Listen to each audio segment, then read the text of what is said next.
Chimosabis. Welcome to 30 with Tony. I see Bobby Sherman passed on Tuesday. He was big back then, and so was I, but I am bigger now, so hit it, you overbearing, domineering, egg-sucking dogs. I'm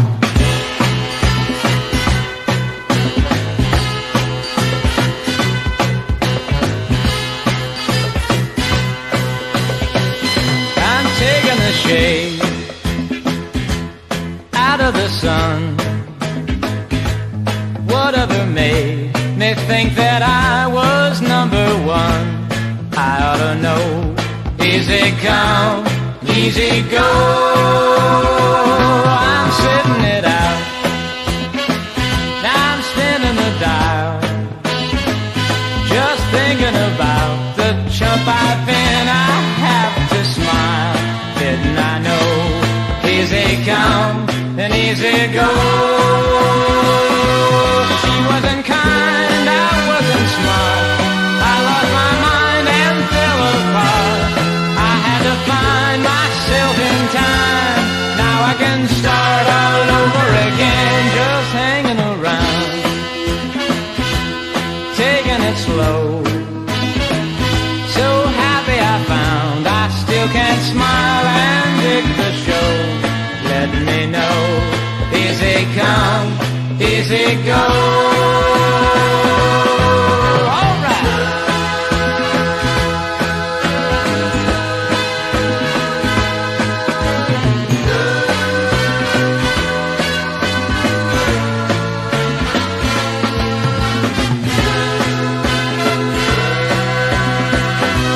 She wasn't kind, I wasn't smart. I lost my mind, I fell apart. I had to find myself in time. Now I can start all over again, hanging around, taking it slow. So happy I found I still can smile and dig the show. Let me know, easy come and easy go. Hanging around, just taking it slow. So happy I found I still can smile and dig the show. Let me know, easy come and easy go. I'm hanging around, oh, taking it slow. So happy I found I still can smile. Hi, Kemosabe's. It's Tony D'Angelo. It is June 26, 2025, 3 p.m. Eastern, and you are here for another edition of 30 with Tony. So happy to have you. It is a great place to be for me. I'm so appreciative of all of you who are watching, all of you who are commenting, whether you are watching this show and its first broadcast, whether you're watching me with my great show host, Lee Elsey on Patriot TV, or whether you're watching this a couple of days after, welcome, welcome. So happy to have you. And happy for our music contributors and our movie contributors and everybody that makes this a great place to be for me and hopefully for you. So grateful for all the comments I received yesterday in sub-hosting for Lee Elsey. I had a great time. Believe me, it's quite an experience. And, my idea is I want to come back when God provides the opportunity, which I want the opportunity under good circumstances. It's you do your best when somebody is indisposed or ill, but you want to see Lee go out and have a little fun, take a day off or something, maybe listen to the broadcast and, cringe a little bit and come back and, yell at those of us that aren't doing it right, but happy to be of service nonetheless. Plus, I'm happy to be of service to you here. And something in our subject here, Insured to Fail, has really, really, really got me quite curious. And I don't know if the political landscape, I don't know if the political parties, I don't know if people really get the seriousness of what's going on here. And this hit me like a ton of bricks, actually starting 2 days ago. I was preparing for going out to host the radio show, and I was playing a replay of the debate in New York City. This is the Democratic mayoral debate of, let's just say it was former Governor Andrew Cuomo, Zoran Mondani, the new hot thing. We'll get to him in a moment, and a few assorted political operatives and warmovers and a couple of stumble bums who essentially are going to be non-consequential as things move on. But if you were watching this debate, I wasn't really watching. I was playing it. Maybe I dropped the screen every once in a while to go back to get the reaction on someone's face. But when I was looking at it, it was a stark contrast between quote unquote what I might have understood politics to be and what this entirely new generation of democratic socialists think it should be. And it was primarily centered in what was a large rank out contest between Zoran Mondani and Andrew Cuomo, which was really sitcom worthy, but it was a generational war, and there was a lot of hostility and a lot of anger. And basically, the Zoran Mondani came out and said, "We are going to remake New York. We are going to make New York into a socialist paradise. There will be free transit." We talked about that yesterday with Professor Bob Swig and how that cannot be done. We'll have government food stores. We are going to make this a communist socialist paradise, and this is the best thing that can happen to you. And then Andrew Cuomo, who basically is an old line Democrat from an old line political Democrat family, kind of sort of maybe a typical Tammany Hall type guy, who basically rose to national prominence in the COVID-19, shall we say, pandemic. I like to call it the communist takeover. And after a while, was drummed out of office due to allegations about his personal indiscretions and also some of the policies with COVID. And it was very clear that if you were watching this, people hate Mr. Cuomo's guts.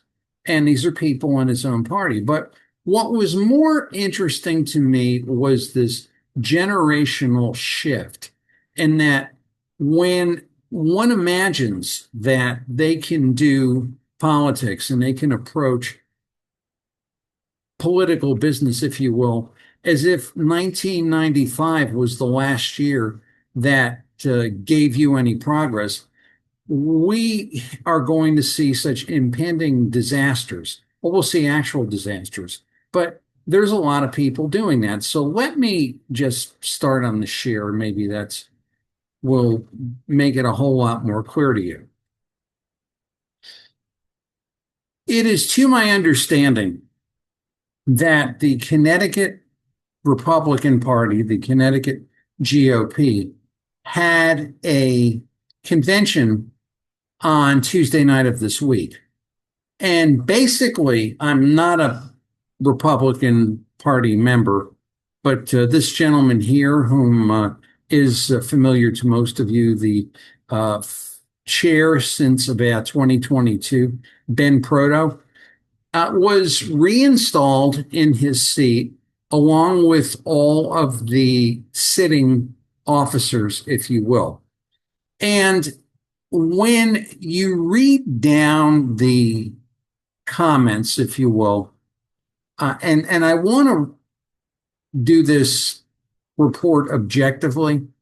I'm not going to criticize Mr. Proto. I'm not going to praise Mr. Proto, and I'm not going to criticize or praise the Republican Party. But I want to look at this in factual matter as best as I can bring it to you.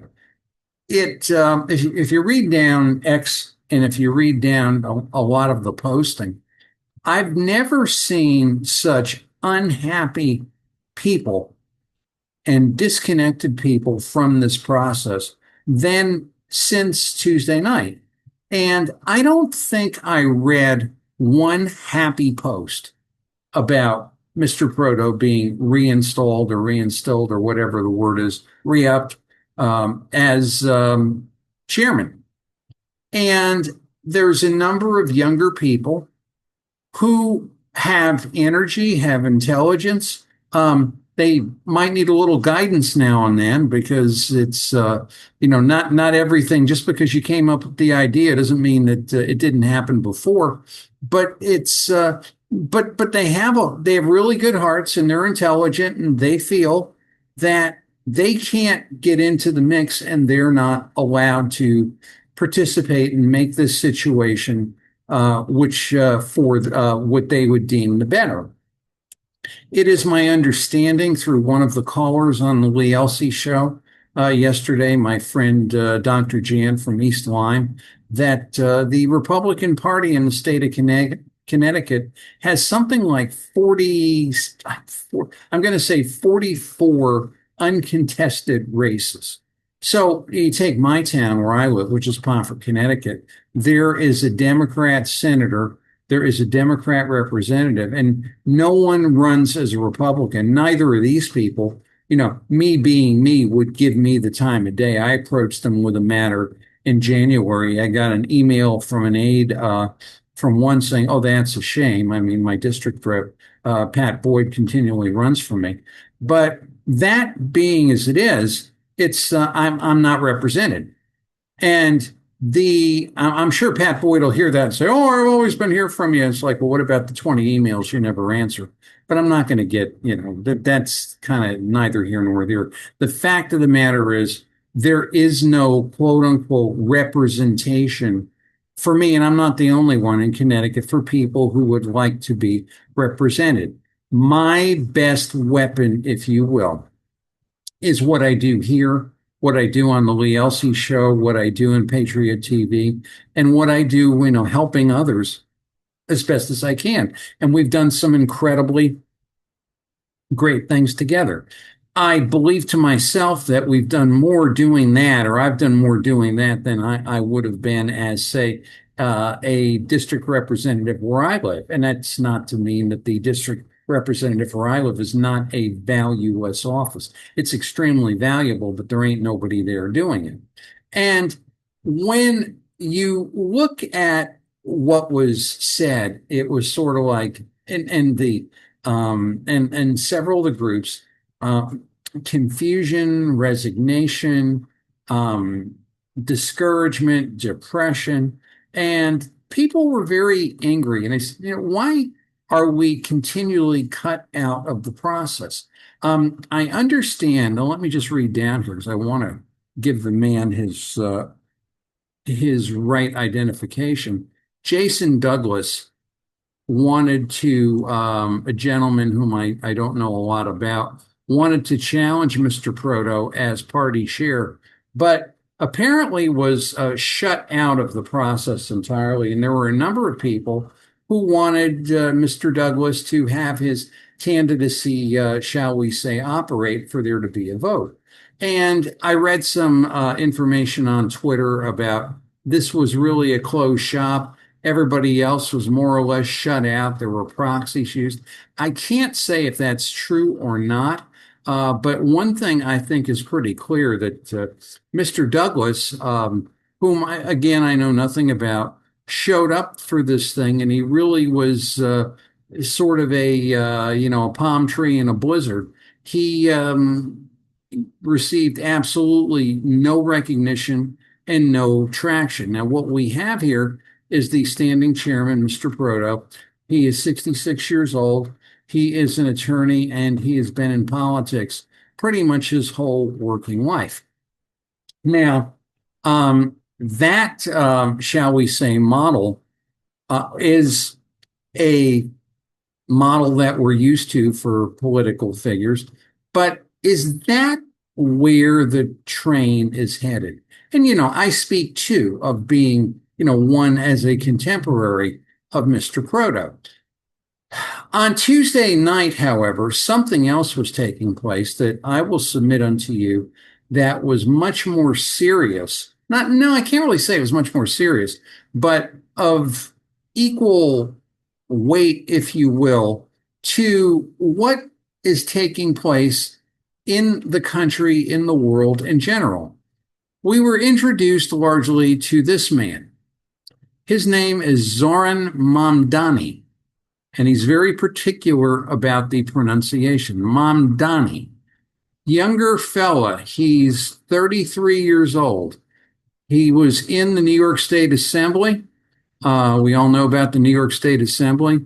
He was born in Uganda to highly educated parents, and he went to Bowdoin College, a liberal hotbed in Brunswick, Maine, and he was elected to the New York State Assembly in 2020, defeated a four-term incumbent. That's a difficult thing to do, just going to get some tea. And he has since been reelected without opposition. And in this debate between the Democrat candidates, Mr. Mondami was very clear about one thing. He wants to make New York free groceries, free transit, government-owned grocery stores. So we're going to take all of the grocers and put them out of business. He wants to defund police. He has a hatred for Jewish people, and he has a more or less of a perspective of an Alexandria Ocasio-Cortez, but she is 10% as intelligent and as polished and as, shall we say, acutely powerful as this kid might be. A little bit of his background. Now, again, here's the model. Here's the 1995 model of things. And why can't it all be the same? This kid was raised to be a high-level political operative. He was born in 1991 to an Indian, Ugandan, and post-colonial studies professor at Columbia. And his mother is a filmmaker, and his father gave him the name Kwame, middle name, in honor of Kwame Nkrumah, if I pronounced that correct, the first president of Ghana. And he's been in New York since he's been 7. He went to the Bank Street School for Children, and it was also the Bronx High School of Science, which is the enclave for the brightest of the bright. And he graduated college in 2014 with a bachelor's degree in Africana Studies. So he's been running he's a musician. He has composed and produced rap music. He was a Bernie Sanders volunteer, member of the New York State Assembly, and he is now running for mayor. And what happened basically was in this debate, and I was saying yesterday on the Lee Elsey show, this has ramifications for our state and every single state across the country, that this young man is able to attract and draw the interest and fire of younger people and mobilize them into a force to effectively destroy the infrastructure of major cities. For example, you want to have free transit. Okay, well, how are you going to pay for the transit? We're going to tax the rich guy. Well, what if the rich guy moves out of town and you can't do anything with it? All he does is, goes down and jumps in his BMW and throws his Apple computer in the back and, drives down to Florida and does his work from there. He ain't there to pay your taxes. So when this happens, and it's, the economic model folds to the point of where some of the people on the stage were looking at him saying, kid, you're delusional. You have no idea about this. And he was entirely unfazed. Now, if you look at this man, picture of him, he's handsome, he's charismatic, he has an engaging personality, but he literally is hellfire, as Mr. Cuomo found out, because he pretty much ripped Andrew Cuomo over the coals and raked him over the coals in the debate. And that's not an easy thing to do. I mean, Cuomo is a seasoned fighter, and it left him there standing like the house on the road gone by. And what he's preaching, what he wants to do is a before we do that, actually, no, maybe we will, is this type of an agenda. Wants to abolish police, it's a Bill Melugin tweet, abolish prisons, abolish medical bills. Yeah, we talked about that, right? Abolish private health insurance, ban all guns, legalize sex work, safe injection sites. We've talked about that. End cash bail, decriminalize drug possession, end sentencing enhancements, and end all cooperation with ICE. In other words, he just wants a clean slate, and he wants to get anything that may be working, he wants to get entirely rid of it. Now, is that shall we say, the idea of governance of Andrew Cuomo? Is that the idea of governance of, say, Ben Proto, who may not want the same things that Mr. Mondami would want?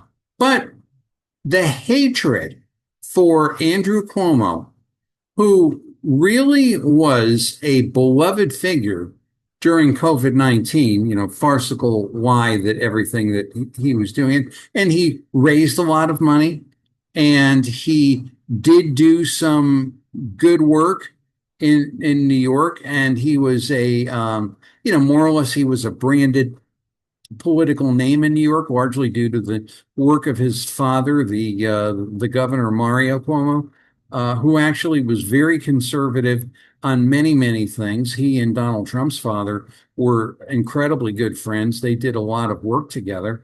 And the only thing with Mario Cuomo was he had a tax policy, which if he could get away with it, which was similar to that of Mr. Mondami, but just keep hitting the rich guy. But that being as it is, other people on the stage, now this is Brad Lander, the controller of the city of New York, I apologize for the language, talking about Mondami beating Cuomo, which is what happened, beat him like 44-36, with the other votes being the minor candidates. Good bleeping riddance. We're done with you. We are done with the old world of governance, politics, and how things are done. This is the new face of what it's all going to be. This is the old face of what it was in Connecticut, and judging by the comments I was reading on Twitter, what it was ain't doing much of what it is, or where is it, or whatever. And people in Connecticut, from what I understand, in this office ascended comfortably back to where they were, and many, many other people are incredibly troubled. They say without any reservation that the Connecticut Republican Party is a closed shop, and they do not welcome and actually run from the policies of Donald Trump. I can tell you that much. I've been in their face about the Trump tax policy, the Trump economic policy, the Trump energy policy. Nothing happens. Now, it's either one of two things if that goes on. You either don't understand it, which is a high likelihood with the acuity level of a lot of people in the political sphere, or you don't like it because it's Donald Trump, and it's going to make you unpopular among several of the people in your district who probably don't know how to start the car if you gave them 4 sets of keys. But because again, the object is to get reelected. But the old model runs up against the new model, and the new model wants to do this kind of stuff. And you cannot say, and you cannot brush off, that the new model is not heavily behind what's there, and the old model cannot look at the new model. Again, good bleeping riddance and say, oh, that's nonsense. People don't want that. People aren't concerned about those things. This is the, shall we say, the pablum of reigning lunatics. Well, it's interesting because I'm going to stop to share for a moment and I'm going to come right back to it. If you look at what's happening in Connecticut with the veto of the zoning bill, HB 5002, and there's going to be another bill. Was talking about that with Bob Swick yesterday morning. And there's going to be another bill. It'll maybe be a little better. It'll maybe be a whole lot worse, but the same genre, if you will, is going to be there. And the people who were, shall I say, on the way left side of our governor, Ned Lamont, King Governor Ned Lamont, the unaccountable, said, we don't like what this man is doing. He's using conservative reasoning, and we don't like conservative reasoning. And maybe we got to get rid of him. Maybe his days are numbered. Maybe we need to clean house. Because again, if you go over here to Brad Lander, who says, good effing riddance to Andrew Cuomo. And it's something really to think about. Now, Connecticut has this thing where it's like, oh, we're different. These kinds of things don't happen where we are. Oh, that goes on in other states. That's silly. Oh, D'Angelo's out of his mind. And. And if you go back 5 years, our governor, King Governor Ned Lamont the Unaccountable, was lauded and praised and worshiped as the man who kept us safe from COVID.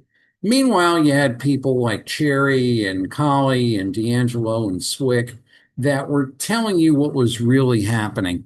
The state-run, the legitimate media did not say a word. The state-run media was given the information, did nothing with it. The state Republican Party was given the information, did nothing with it. And it went as far as for this gentleman on more than one occasion to say that this man here did a great job during COVID. And finally, shall I say, the beating of the drum of the semaphore scandal made the Republican Party say, well, he had one no-bid contract. And that was the equivalent of, I bought a sundae and I ate the cherry and it was good. And there is so much more and is so much more beyond that the Republican Party never commented on. You can just let your imagination run wild about that. But anyway, this man was hailed as a caring person, a lifesaver, a man who actually was doing this. He was not taking a salary. He is the cat's pajamas. He is the most wonderful thing that ever walked the earth. And then things came and things came out and other things started to surface, advanced CT, the use of McKinsey, the nursing home scandal, which drove Andrew Cuomo basically in front of the Congress, but this guy somehow skated. I don't know how. I don't know why. He should have been there right beside Andrew Cuomo along with Phil Murphy. And where we dug into it on this show and on the Lee Elsey show, and we found out that this man here was not capable of making those decisions, but he was being dictated to in accordance with the matrix or a script or whatever, that, Andrew was the captain of the ship. Andrew got his information from the McKinseys of the world and passed it along, and Connecticut just followed. But he was lauded as this hero, and he was, and until most recently, was a person that had and has the best interests of the state in heart. I've had people come to me and say, he's why do you get on his case? Don't you know he's undefeatable? And whenever I've run a poll about him on Twitter, which really is a good statistical sample of what people think of him. It's like 99-2 against. It's pathetic. So you know you're being lied to. But basically, the socio-economico, politico, religioso, probonistico, stupido world thought this guy was wonderful. And then all of a sudden, as more and more things came out, they became silent. Now, when we get to quote unquote the veto of the zoning bill, when we get to the veto of the striking union workers bill, you got a gentleman here. His name is Saud Anwar, referred to on 30 with Tony. There he is there. I'll blow this up for you. You may not recognize him if you're out of the area. But this is Dr. Anwar. And one of the things that Dr. Anwar has propounded is defunding the police and having safe injection centers in the city, and along with some other things that are just totally batso and nuts, as far as if you compare them to the listing of Amandani, and he was, Dr. Anwar was for defunding the police. I don't know. He's been yapping about gun safety for a while, the way that he sees it. And he has been incredibly liberal on certain things. And one of the things that he is a big proponent of is that if you are illegal, and if you are running into the federales in Connecticut, and you are in quote unquote police work or some official capacity, you do not talk to those people. You make their lives very difficult. So when you came down here, and this article here was written before the zoning bill veto, Dr. Anwar is very concerned about what's taking place, and he goes down this article. I'm not going to take a lot of time to read down it, but he's basically saying Governor Ned Lamont has acted like a Republican for the past 8 weeks or so, and it's time to send him out to pasture. It is time for him to step aside. Now, wasn't he this great warrior that saved us during COVID-19 and did all these wonderful things? And so what if he and his wife were taking state money and propping up their somewhat questionable testing product through one of their equity semaphore? But that's okay because he kept us all safe. So in other words, it's okay for the horse to wet his beak, provided he eats up the grass. And this is what I kept getting. But now you get to a world of Anwar, who I'm sure wants Lamont out of the way. Remember this. Good effing riddance. Does that sound familiar to you? Remember this. This guy here has very little negative to say about this guy here. And they're all entitled to their opinion, but you ask yourself something, which is, why is this guy here being told to get out of the way by this guy here? Because he does not meet the new model of what a Democrat is supposed to be. The Democrat of today is somebody like him, attractive, charismatic, well-spoken. When you yell at him and call him an idiot and say that he understands nothing about economics, this kid doesn't blink. I mean, my friend and caller yesterday on the Lee Elsey show, Reed from the Northwest Hills, said, this kid has got the charisma of a Castro or a Che Guevara. He's that good, and he's that unflappable. But somebody like that here wants to see this kind of a guy, because this kind of guy has the empathy, and he's got the right connections and the right complexion to get in the hearts and minds of some people. Now, when you look at what he wants to do, you get the idea. And when you go over to here, you have an older man, Dr. Saad Anwar, saying, Ned Lamont's got to get out of the way. You know, thanks for the memories, pal. Thanks for the money you brought us. Thanks for quote unquote this wonderful work of keeping us safe through COVID. I mean, you would think that if the man was an incredible disaster manager, the party would be selling that, but they know he's a prop. They know he's a farce. So they're basically saying it's time for you to get out of the way. And I'm sure there's been a few of these conversations happening. Why would it be any different? And that's basically what it comes down to. Why is it any different here than there? And why does, and this is my question, why does the Connecticut Republican Party run their party like it's 1995 and expect a different result? Like, for example, it's almost as if husband and wife get married, and starting the week after the honeymoon, the husband's out cheating and cheating and cheating and cheating and cheating and cheating. And the wife doesn't leave because she says it could be a whole lot worse if I didn't have this man. And I don't want to change. I don't know what's going to become of me. And that type of a, whatever you want to call it, a mindset has been the Republican mindset in Connecticut for years. If not for us, you'd be in a lot worse shape. And it's this thing of what, what you don't see is this thing of, can't we try something different? Can't we at least fill the seats of the people who could run against incumbents in other areas? But when you start to look at what the new model is, my question is, does this type of a model, for lack of a better term, show any potential for beating this type of a model? And I think what happens over here is the establishment says,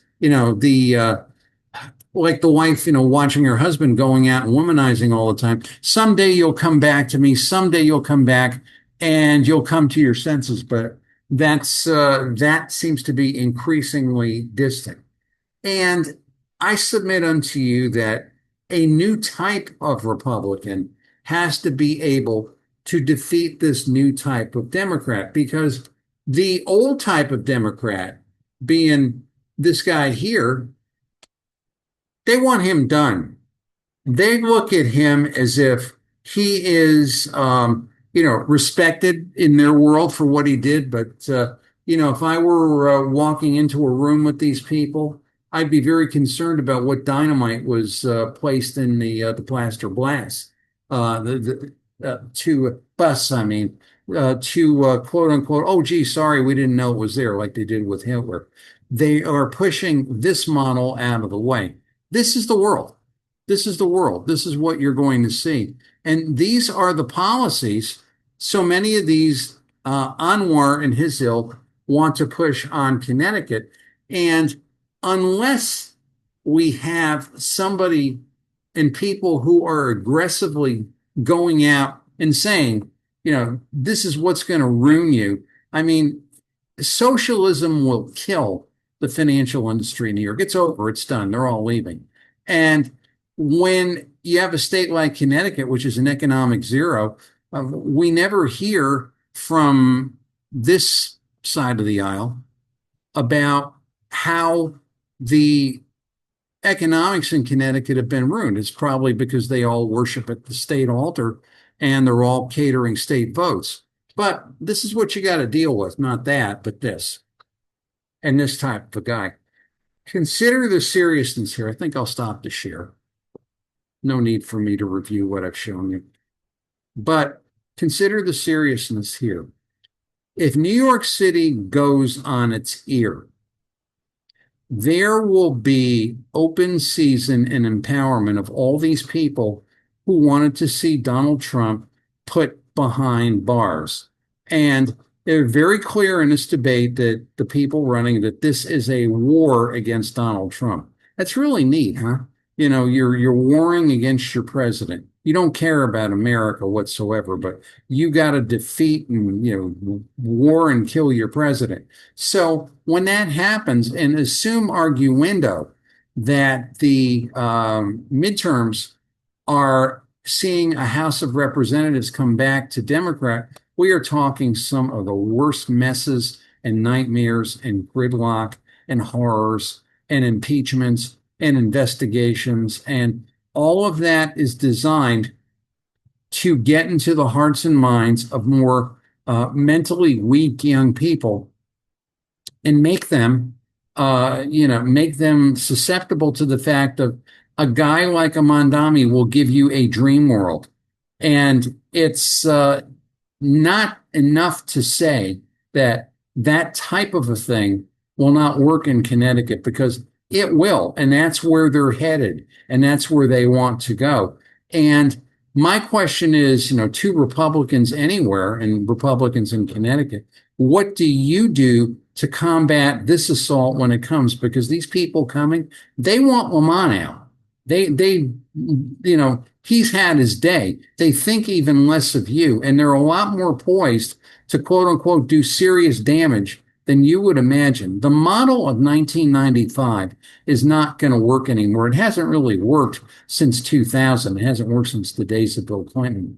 So that's something I want for you to consider. When I saw this election, I thought, oh my Lord, this to me is a repudiation of anything that made New York, New York. Not that Andrew Cuomo is a wonderful guy and I love him, but he really was the model and more or less the gold standard for what is a Democrat in New York City. And some things you could basically, kind of set your watch to because you understood it. This guy wants to throw everything out the window. And when you have effectively in our state, I'm sure in others, weak GOPs that don't see the world for what it really is, we're in serious trouble in this society because we're not sticking people out there with quote unquote the will and the guts and the aggressiveness to fight back. It's not a time for bipartisanship and kumbaya. It's not a time to be uncivil. It never is. But it is a time to say enough is enough. We're going to show you out there, people, what your demo commie socialism has done to the state. And it's time to get rough. It's time to get tough. It's time to be clear. And it's time to just brush off these stupid insults. Oh, you're turning MAGA. Well, you've got to be magnified MAGA right now, because the war is just beginning. And the fight that's being fought here is one where you're taking a covered wagon against a nuclear weapon. Time to get on with it, and time to get on with the rest of the show. It's Tony D'Angelo here on 30 with Tony. We'll be back right after this.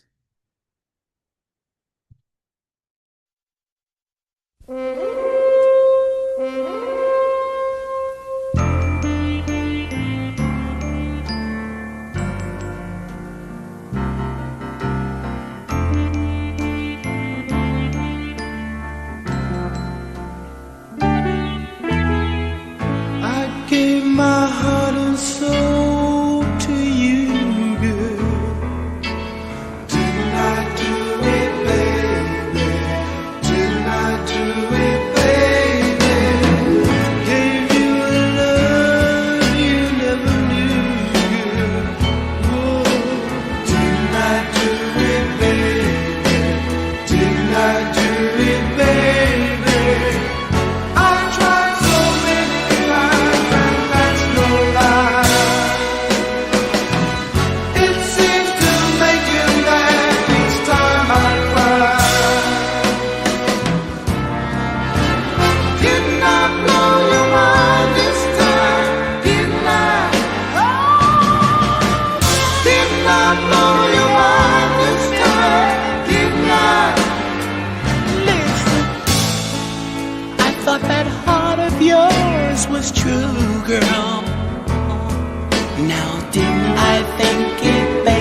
Now, let me say something to Gavin Newsom, the governor of California, Karen Bass, the mayor of Los Angeles,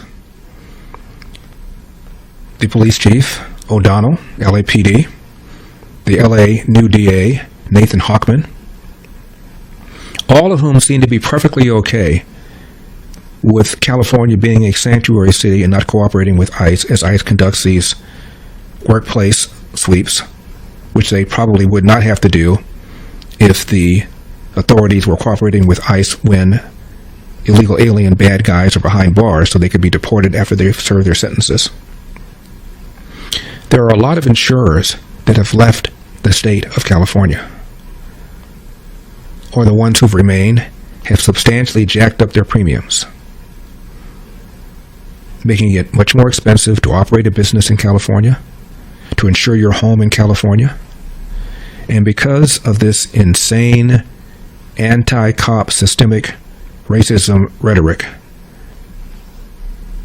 4 months of George Floyd BLM protests, as I said at the beginning of the show, every big city police department in America is now short manpower. New York, Chicago, Los Angeles, meaning the response times are going to be longer if they are going to be responding at all, meaning that there'll be more property damage, meaning that fewer and fewer people will be willing to insure in California, and those who do insure will be charging much, much higher premiums. You want to know one of the reasons why the cost of a home in California is twice that of the national average? Part of it is homeowners insurance, which has already been jacked up substantially after these fires. And whenever there's a riot, studies have shown that property values do not appreciate the way they do in similarly sized cities where there aren't any riots. So by refusing to cooperate with ICE, you are making it more expensive to live in the city and making it less safe.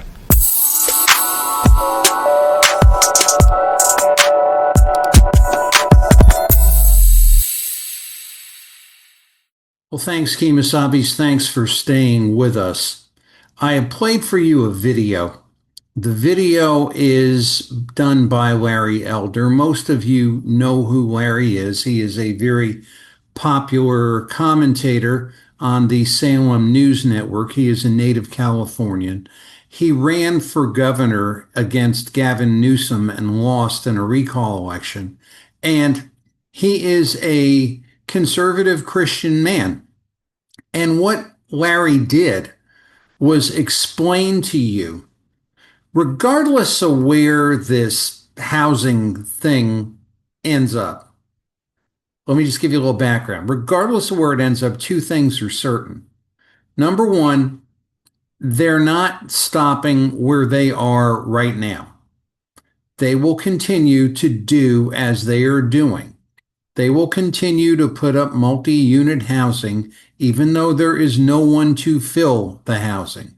They will continue, they being the Democrat, communist, socialist political system, will continue to devalue neighborhoods and devalue personal property and devalue real property. And they're going to do that any way they know how. And what Larry did was explain in very succinct terms what is going to happen to homeowners insurance. Now, in this whole political debate and the whole, history of the political debate and all the technical arguments about zoning and all the technical arguments about shall zoning come out of Hartford as opposed to, out of Brooklyn, Connecticut for the people in Brooklyn, I subscribe to the latter in clear terms. But as all this goes on, not one political person looked at the financial impact of the devaluation of the home. And the home, in most cases, the single family home, is the most valuable asset, if not the only valuable asset that a lot of families have. You have it, you pay for it, you work on it, you fix it, you deal with the breakages, you get rid of the You get rid of the pestilence. You do whatever. You pave it. You mow the lawn. And if you keep your nose clean within 20, 30 years, you have quote unquote an asset that you could use, you could sell, you could give away, you could do whatever you want with it. But the fact of the matter is, you have an asset. Now, in this whole socio-economico, politico, religioso, probinistico, stupido argument of we need to provide more housing and single family homeowners are racists and elitists and all this other kind of stuff. And that discussion always somehow leads away from the kings of Connecticut. You need to look at the Bob Swick article this past Saturday about who are the real kings on No King's Day. And you can just about go down every single politician in Connecticut who's telling you how evil you are, starting from our main king, King Governor Ned Lamont, the unaccountable. But when all that really happens, not one politician out there looked out for your economic interests. And frankly, I found that to be incredibly irritating, albeit not surprising, however, because the state of Connecticut has no economic brain whatsoever. They have no sense of value. They have no sense of small business development. And whatever the development is, in the political system, they look at it pretty much down two ways. It either fits into a CBIA or a DECD related box, or it's we'll let you live here and play along, and then we're going to make your life hell in the process. That's basically how it is. But basically, Larry Elder gave us something to think about here, which again, no political person ever gave us, which is if you have this asset called a home and you're putting all kinds of money into it and you're fixing it and you're pruning it and you're picking up the garbage in the front and all this other sort of stuff, what is your, shall I say, bulwark or support or backdrop or backstop to something terrible happening to that piece of property? A fire, a flood, an earthquake, a tree, a snowstorm, a hailstorm, and all of that happening, pestilence. And your backdrop to that for all the years has been homeowners insurance. And it's now coming to a place in sanctuary states. We talked about this on the Lee Elsey show, of which Connecticut is a sanctuary state as far as the insurance companies say. I don't care what a politician says. The politician knows nothing. The insurance companies are saying Connecticut is a sanctuary state. And believe me, any idiot knows that Connecticut is a sanctuary state, because all you got to do is just look at the characteristics. Oh, well, what's your policy on illegal migrants coming into the state? Oh, that's a good thing. What's your policy on the keeping people keeping people away from ICE? Well, we check all the boxes. But that being as it is, the insurance companies look at that and they say, does that make this area safer? They also look at the people who are in positions of leadership. And if you have, quote unquote, a woke, stupid, dummy government where people are only in places because they believe in a certain ideology, or they are of a certain color, or perhaps a certain, shall we say, a limited societal minority, and they're there because of that, insurance companies look at that and say, well, maybe these aren't the most competent people, not because of their personal characteristic, but you see one person like that, it's like, okay, there's one person like that. But when you see a group of them, then you have to wonder. If we're really looking at competency, competency is not a characteristic of Connecticut business or government. If we're really looking at competency, the ethnic and racial makeup of any given group of people should reflect what is in society. If in society there are 75% white, 20%, shall we say, people of color, and 5% of other races, that's how it should be, because it would be statistically impossible to say that the entire population of those in the minority group are automatically the most competent. That makes no sense whatsoever. It defies every single mathematical model. And that's what the insurance companies are looking at. They're looking at math. They're looking at probability. They don't care about woke. They don't care about social justice. They don't care about DEI. As a matter of fact, they look at it and say, does that cause a greater risk? Or shall we say boneheaded environmentalism? One of the biggest reasons the fires in California did what they did was because the water was not made accessible to the people to fight the fires due to some environmental thing. And that's the kind of thing they look at. They also got to look at some of the people who were in some of the higher offices. Take a look at the New Orleans police chief, when that got bombed, kind of tells you a whole lot. Take a look at some of the people in Connecticut government, and that'll give you, or in leadership or in administration, that'll give you an idea as well. But the issue here is not the people. The issue here is when the money looks at the people, they see problems. And when money sees problems, it pulls out. So here you are, you want to have a home, you got married to a, real nice guy, real nice girl, want to have a family, own property, believe in God, have your kid play on the soccer team and all that. But if you can't insure your home, because number one, there's not enough people, not enough carriers out there who will do it for you, and or if there are, you cannot afford it. What are you going to do? Now, what you're starting to see now, basically, is an assault upon the family. And this political system is assaulting the family daily, is assaulting the nucleus of the family daily. And they want to brainwash you and convince you that you are the crazy one. But guess what? You're not.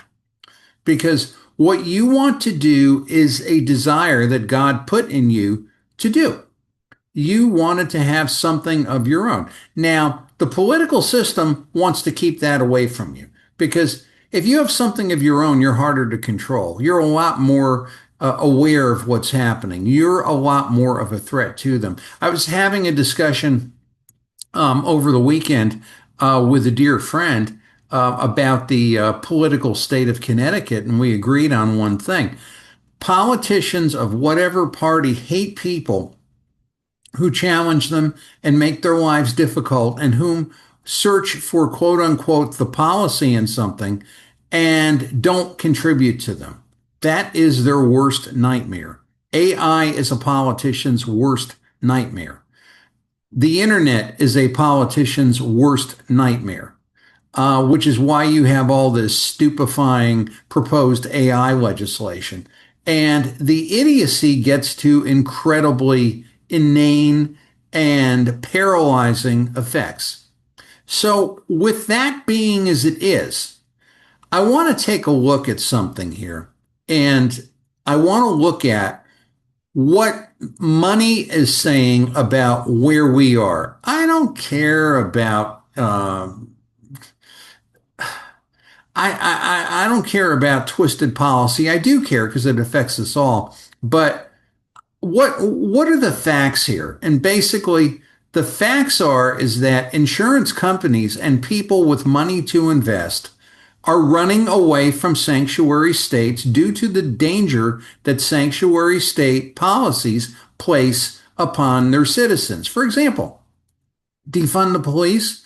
Well, yeah, defunding the police is quote unquote shall we say, a cause and effect to crime. And the more crime you have, the more insurance claims you have. The more insurance claims you have, the more insurance you have pulling out and or higher rates. It's the whole thing. It all kind of runs, back and forth together. So let's do a couple of screen shares. I'm going to get a sip of tea if you don't mind. And we're going to look at something here. I have a different teacup today, so forgive me. Anyway, let's look at what is insurance. Now, basically, MetLife knows a whole lot more than I do, but I think they say it well. It's a contract between you or a business and an insurance company to help protect you and your loved ones from financial loss due to an unexpected event like an accident, illness, natural disaster, or other unexpected circumstances. In the case of mental, dental, or vision insurance, it could help your family by offsetting and covering the cost of routine care. Now, the couple of key takeaways: insurance is a contract between an individual or business to help provide financial protection and mitigate the risk, meaning lessen the risk. There are various types of insurance available. And that's key components is deductibles, premiums, and policy benefits. I would also submit unto that the financial viability of the carrier. You do not want to make when all these insurance agents run around talking about the lowest price, and you ask them the question, how secure is that insurer? What are their loss loan reserves like? And they look at you like you have six heads. That's not somebody you want to be insuring with, because they don't know and they don't care. They're selling everything on price. But basically, insurance is a bet. It is a pure bet. You are putting down your money and you are betting the insurance company that you'll have a calamity because this way you'll get money. Now, it's not a great analogy, or maybe it is a great analogy, but follow me. The insurance company is giving you odds that you won't. And there is a problem when 10 people in one disaster in six places make the same claims, because the shall we say the profitability of that insurance company, they're there to make a profit, and there's nothing wrong with making a profit. You go to work, you hope to make a profit, and kick all the Marxist crap and ideology out of your head. But the insurance company looks at it like they did in California, and they said, well, look, we got these idiots that are parading around in government in office. We have an idiot as a governor. We have an idiot as a police chief. We have a worse idiot as a mayor. And God forbid if something happens, we're going to get out, which exactly is what State Farm did. Now, do you think for a moment that State Farm or any insurance company looked at California and said, well, that's only there, but the people in Connecticut are just fine? They are looking right across the board. They are looking up. They are looking down. Their job is to, quote unquote, insulate themselves from risk. But yet, if you are a good risk, if there is a low probability of something happening with you, they are more than happy to insure you. They are more than happy to, quote unquote, back you, but they don't want to back 500, 5,000, or 50,000 losers at the same time. Who can blame them? Now, when they get to, quote unquote, looking at New York, Connecticut, Massachusetts, Boston and Massachusetts is turning into an incredible hellhole under Governor Healy and Mayor Wu. They look at that and say, well, maybe we're not going to provide insurance. Now, what that does is that puts the homeowner in a terrible position, because he either owns the home without insurance, or he's got to keep a very big bank account in the God forbid should something happen. It also hurts the retail value of selling your homes. For example, let's just say one day I want to leave my home, or they drag me out kicking and screaming, or they drag out my carcass. Enter a young couple saying, oh, what a lovely home. It's the historical home. It's the D'Angelo homestead. We would like to buy it. Well, your insurance is $50,000 a year. We do not have $50,000 a year. So guess what? The price drops, like Mr. Elder was saying. And that's just how the thing is. Now, as I said in the Lee Elsey show, I got my insurance premium for the house I live in, which is not a mansion house. It is a cottage ranch, 2 buildings. Went up 30%. Why? I made no claim. because I am very close to troubled areas and, crazy stuff happens where I am. But basically, you could hit anything in Connecticut quickly by car and some very troubled places, and troubled people do not, shall we say, always keep within their realm. So the insurance companies rate that. And that's basically what it is. And they're rating the probability. Probabilities are rated by someone working with the company known as an actuary. Now, what the actuary does, they work with investigators, they work with statistics, they work with diagrams, they work with data. They give in some very heavy mathematical assessments, they determine what is the probability of something happening where somebody is. Now, for example, if you live in, say, Hawaii, which is a perfect example. I know Hawaii is different. How can I put it? There's ownership restrictions and things like that, but the probability of a fire in Hawaii was greater due to the fact that you had idiots running the government and you had water equity and all this other nonsense. So they're going to look at that if they choose to insure, and they're going to say, well, that's a greater risk for us. The premiums are going to go up, and or we stop servicing and selling to the market. If they look at a sanctuary state, California, Connecticut, New York, New Jersey, Maine, Massachusetts, they're going to say, well, they're going to continue to invite in criminals and drug dealers and abusers and all sorts of questionable people, and they're not going to make it difficult for them to come. These people will not bring with them as a class of people, talking statistically, financially speaking. I forget about the esoteric arguments. That's garbage. That means nothing. That is not worth $1. These people are looking at money. And when you look at that, they're saying, well, the more of that you have, the greater probability something could go wrong. And California is a perfect example for that. And all the other sanctuary states, yes, Connecticut is a sanctuary state, are following right along. Now, in the whole legislative discussion and in the whole, shall we say, back and forth about this, the zoning and everything else, there was not a constructive argument made for homes are going to be too expensive to own, and the net worth of families will be incredibly eviscerated by the crud that's going on. Your state government didn't care enough about that. There were people that were well-meaning that didn't have that kind of intellectual bandwidth, and then you had a bunch of people that just didn't care. And this is why we are at where we are at. And guess what?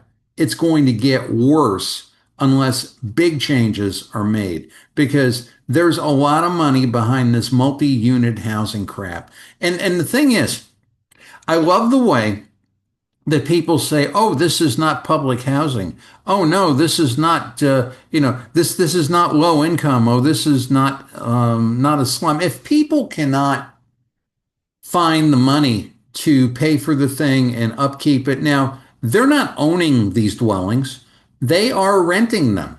And so what you're going to get is what you're going to get, and you're walking into a state basically where not a bunch of lunatics, as we talked about, want to have like no fault eviction, or no fault eviction. You can't be evicted regardless of what you do. So here you are, you're grateful to have a roof over your head. You're living in one of these box things, and the person next to you is doing everything wrong, probably deserves to be in jail, and you can't do a thing to get rid of them. That's basically it. I mean, it's just, it is the same crap model going all the way back to Father Panic Village in Bridgeport, Cabrini Green in Chicago, Southfield Village, Barnum Court, you name it, that when you invite in the lowest common denominator and you don't raise the bar to where they've got to reach it in order to keep a roof over their head, a disaster comes. I don't care. I mean, you can color it any way you want. It's like an egg. You can put any kind of food coloring on that egg that you want, but deep down in the core, it's still an egg, and this is what you're going to get. Now, leaving aside all the esoteric arguments, leaving aside all the zoning, leaving aside all the guilting out homeowners and things, good site here called CoverHound. And this is money. Okay. This is money. This is a site that steers customers to insurance. And there's a very good article here. Actually, it's a kind of an undated article. Do crime rates affect your home insurance costs? And it's, I suggest you read it. And they talk about what does it. Actually, let's take it from the top. If you routinely file insurance claims, then you're likely to pay more each month because your provider will expect you to be a higher risk. Further, your home will have to be inspected so your provider knows it's up to code. There aren't any high risk dangers present like mold, electrical failure, or a poor plumbing system. However, other determinants are taken into consideration. The location of your home plays a large role in calculating costs as well because certain areas are inherently more safe than others. That is probably worth a blow up. That should be tattooed on the head of just about everybody in Connecticut government. The location of your home plays a large role in calculating costs as well because certain areas are inherently more safe than others. As such, goes on, gee, it gets even better. If you live in an area that is notorious for natural disasters, theft, or crime, you are essentially placing yourself in the path of an insurance claim. Your provider will note this because it heightens the chances you'll need funds to cover any damage. Now, they list the safest states. Note that Connecticut is not one of them. But if you live in one of these areas, you'll get cheaper rates because the chances of something happening are not as great as they would be in a Connecticut and a California. It talks about insuring, find a good area, and which, of course, in Connecticut they want to kill. Increasing your deductibles, that's a good strategy, which you should discuss with your financial advisor and your insurance advisor. You have a greater deductible, you put that amount of money aside, and you drive your premiums down. And that's that's good sound financial planning. But basically, the crime rates affect your home insurance costs. If the rates get too high, you won't be able to insure your home, and you're going to either have to walk away from it or self-insure. Now, the socio-economico, politico, religioso, probinistico system does not give two rats' rear ends about that. They want to guilt you out into saying that you've got to provide for others. But yet you ask yourself the question. I'm just going to stop the share here for a moment. I'm going to come back on what is insurance. But you're going to ask yourself the question. If you got to a certain place in life, I mean, we all had help here and there. And we all had to, we all had to learn, we all had to pay our dues if we did this right. Where was the great social movement for me, for you, for others? It's like you buy your first home, you had to cobble together some money. Maybe you went to your parents. Maybe you took an extra job. You did something, or maybe your family gave you a gift. But yet, unless you were a very, shall I say, how could I put it, self-given person where you had everything given to you, you had to do the rest of it yourself. Now we seem to have something in politics where everybody wants to give everything to people that don't ever seem to want to give anything for themselves. Why is that? How is that? How does that happen? And you have to ask yourself the question as to why this goes on. So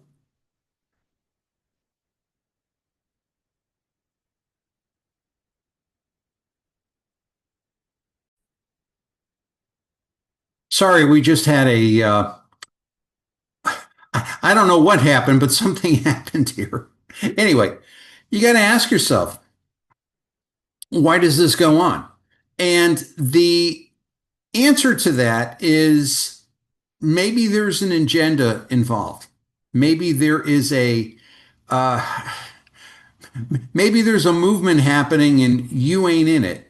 So when you take away the initiative of a person, when you take away their, shall we say, their drive to do things for themselves, they then become a casualty to the system. They then become somebody who doesn't produce for themselves and they look for somebody else to produce for them. And this is exactly what happens. Just going to jump back here to the share for a bit. When you look at insurance, if you've ever had a contract or something like that, we all have contracts in our lives. If you work in business, like you work on a handshake agreement or you work on, actually having a contract or marriage is a contract, the Bible is a contract. You do certain things, you will receive certain things. And when what is around you is so terrible and is headed south, people look at this and say, well, this ain't going to be something very valuable for me. I'm going to get out. And when that happens, you've got to say to yourself, well, is this really a good development? And the answer is it's not. It's not. Because if you are, shall we say, risk worthy, you're a good bet. You're not going to be somebody who's going to cause a problem. If you ever had a house mortgage, a mortgage is a risk upon the bank. The risk is you may not pay your mortgage. You have a risk to yourself. You want to pay your mortgage. Otherwise, the house will leave you and you will find yourself on the street. So basically, when business looks at money, they look at risk. The politician, as I said on the Lee Elsey show, is way too stupid to understand risk, doesn't care about risk. The politician's there to get votes and to get reelected. But the money is saying something different. You ever hear the term follow the money? Yeah, that's what they're doing. And if this multi-unit housing thing and if this quote unquote devaluation of the state in terms of a sanctuary state keeps going on, it will become harder and harder and harder to live what would be quote unquote a normal life of self-determination because they don't think you can determine things for yourself. Now, again, who are the people that make these decisions? They're called actuaries. They assess risk. They assess financial risk. They assess what goes on.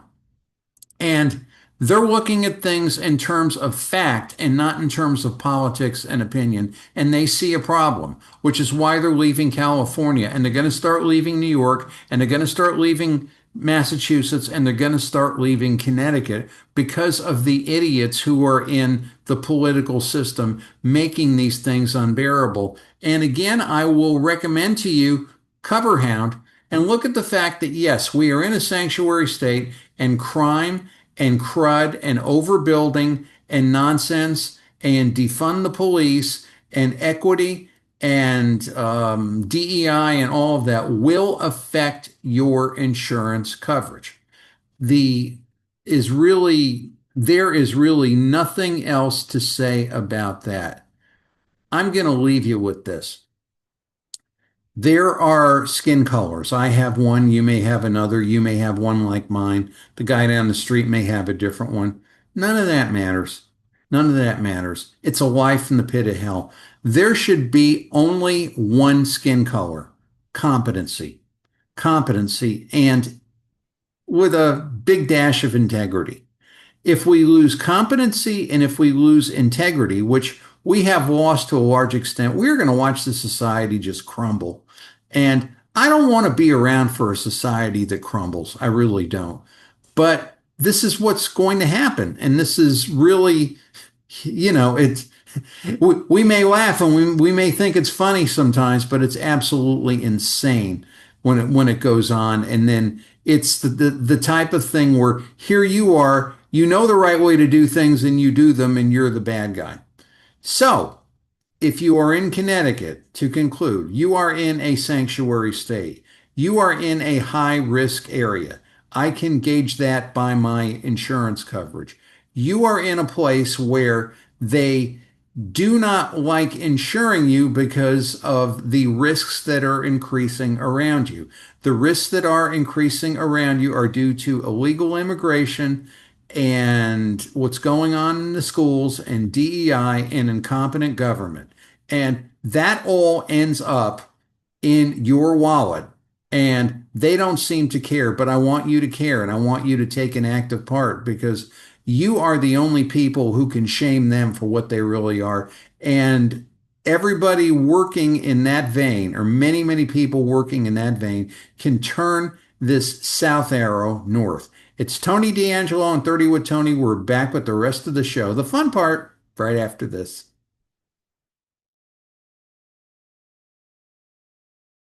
HMO Sobbies. It's the Trickster. It's time for a 30 with Tony classic movie review. And here's Tony.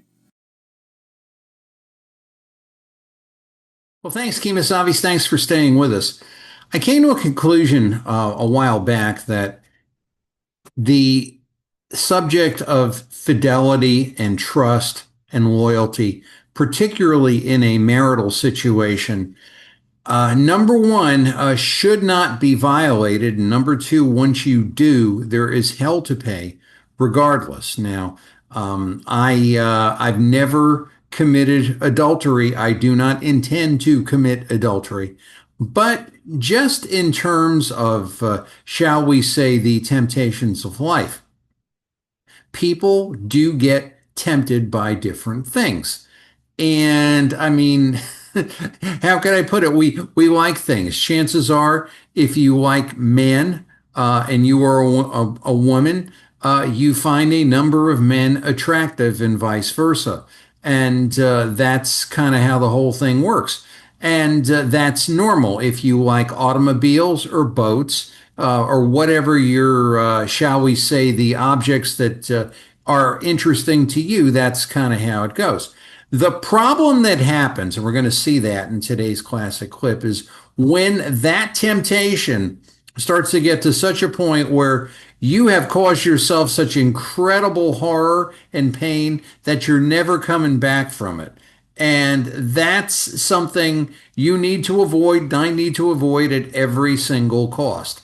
Then again, one Kathleen Pearl D'Angelo tells me that if she wants my already big head to be bigger, I indulge myself in one of these things that I should not be indulging myself in. That's a good barometer, let me tell you. But anyway, one of my all-time favorite movies is one about serial adultery, and it's called The Bigamist. It was made in 1953, and we're going to look at the review here in just a moment. And it's a darn good suspenseful movie. There is a man who is married to a woman, and the woman is infertile. She's not able to have a child, but she's incredibly beautiful. She's incredibly intelligent. She's incredibly gorgeous. And her desire is to have a child. So to do that, they have to go through the adoption route. And the adoption counselor, the gentleman that you may recognize if you ever saw I think it's the Miracle on 34th Street, Edmund Gwenn playing Santa Claus. He plays the adoption counselor. He looks at something's not right here with the man who looks very iffy and very, shall we say, does not look committed to the exercise. The man, the husband, is played by Edmund O'Brien, longtime Hollywood actor. The wife is played by Joan Fontaine, the lovely actress of French royalty, just a gorgeous, intelligent woman. My pal Michael Dante actually got to work with her, if you can believe that. And Ida Lupino, who was a staple actress in the 1950s, also one of the first female producers. But anyway, The counselor looks at it and says, there's something very odd about this guy. And when he actually gets into it, he finds out that, yeah, the guy's got another wife and he's got another kid and they're in another place and he's leading a double life. And it's gritty. It's the early 50s in Los Angeles, California, which was really kind of the Wild West. It was the land of opportunity. Everybody was going there. You know, it was a thing of welcome to paradise. And with that came a lot of people kind of bringing whatever their baggage was. And it brings you through the whole, shall we say, conundrum of broken promises and how it is impossible to live lies. I guess unless you can live lies for long periods of time.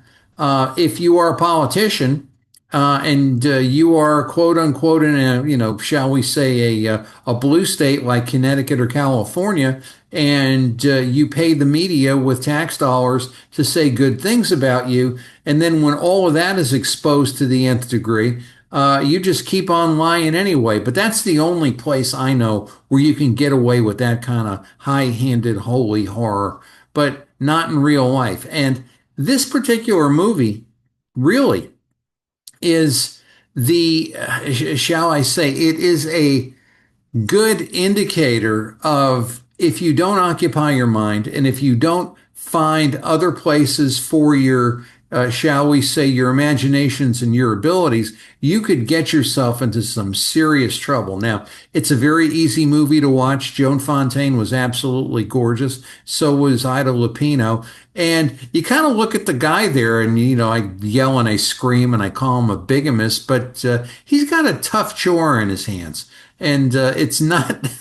It is not a fantasy existence, believe me, for those of you who think it is. It's bad stuff, but it's a good movie. So I'm going to show you the trailer, the film, The Bigamist, 1953, starring Joan Fontaine, Edmund O'Brien, Ida Lupino, whom we saw before, and Edmund Gwenn, who is an all-time, shall we say, Christmas favorite, playing a little bit of a different role. So let's roll the trailer to The Bigamist, made in 1953. And don't do it. Whatever you do, don't do it.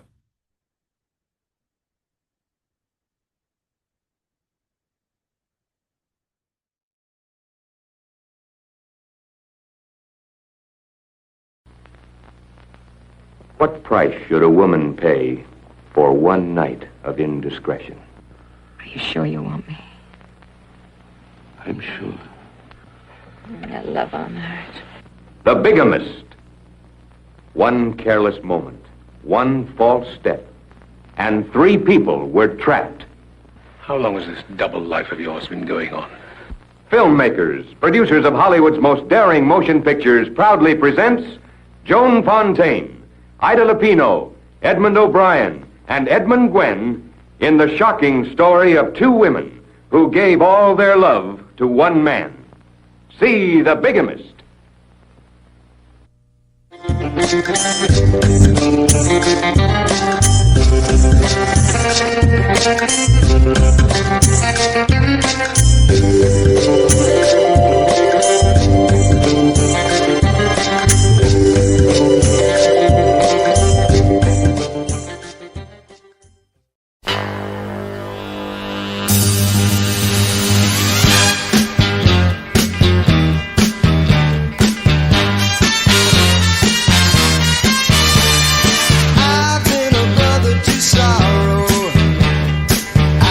Surrounded by gloom,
Well, thanks, Kemasabis. Thanks for staying with us. A priest, a minister, and a rabbi, all friends, are having lunch one day, and they started to talk about taking the collection.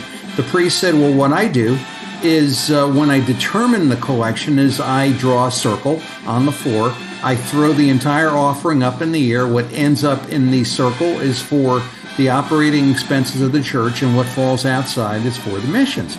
And the minister says, well, I do something similar to that. However, what falls in the inside of the circle is for the operations of the church, and what falls outside is for the giving to the poor.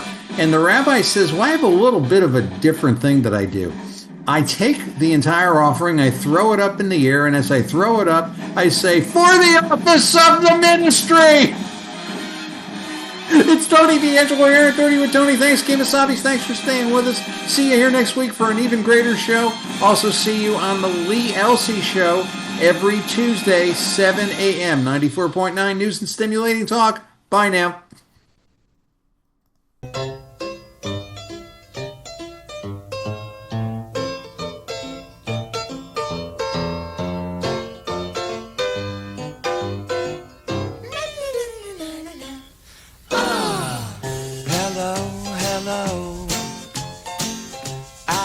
Your smile. Hello, hello. Shall we talk a while?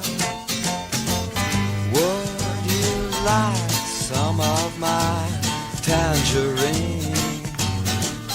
I know I'd never treat you mean. Never knew how I'd meet you. Didn't know how to greet you. When I saw you look that way, I knew I had to say hello.